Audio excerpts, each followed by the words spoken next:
yeah, this is a goal that we set 18 months ago, and we've achieved that goal, so we're really, really pleased.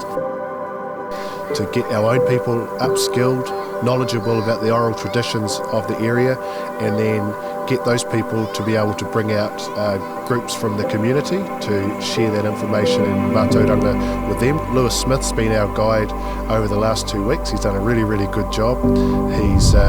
He's remembered the kōrero that people like Richard Bradley imparted as part of our Ngā Pakiaka Mōrehu Hikoi.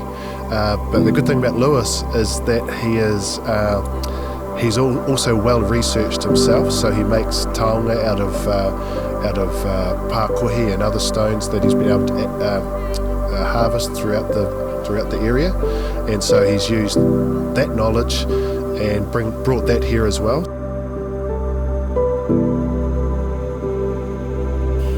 Yeah, cool. The other thing is that we've now moved outside of our own group of people, our own whānau, and we're moving into the schools. It was one of our goals from the start as well. Last year we launched The Footsteps of Unuku.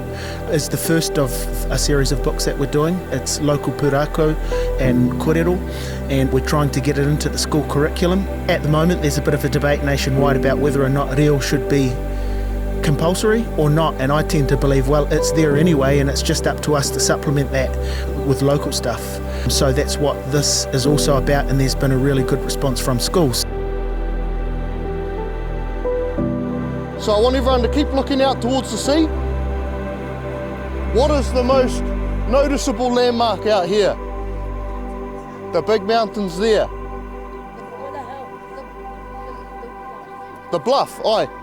So the peak of that bluff there, like this, that's called Te Taumata o Matahorua, and that symbolises the pinnacle of the mast of a waka of a great Polynesian explorer. Now, does anyone have any idea who that Polynesian explorer might be?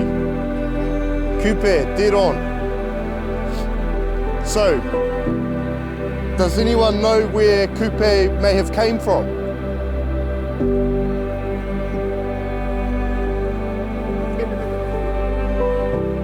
Hawaii, Eastern Polynesia.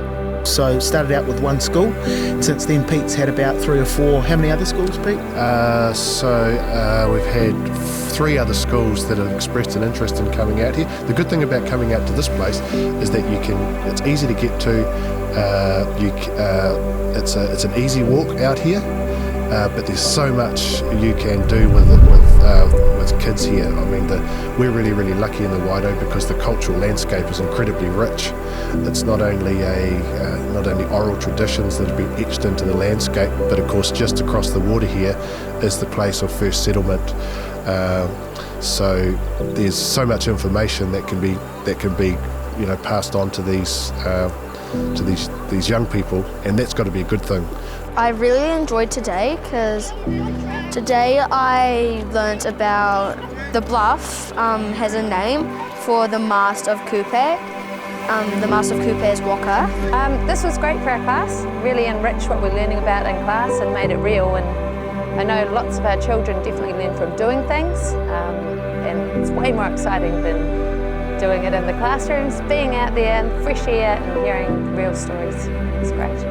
This is really important coming out here today because of the dual heritage that we're trying to instill into the children is a big part of what we're doing at Springlands School.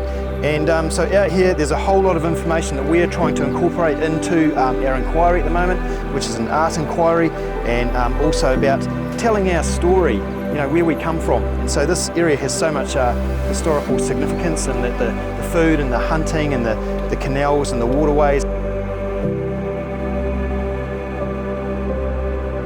Like we've always said, if you've got skin in the game, you've got to look after a place. So that's what we're trying to do. We're trying to get out the entire community to be knowledgeable about this place and grow to love it, and therefore look after it.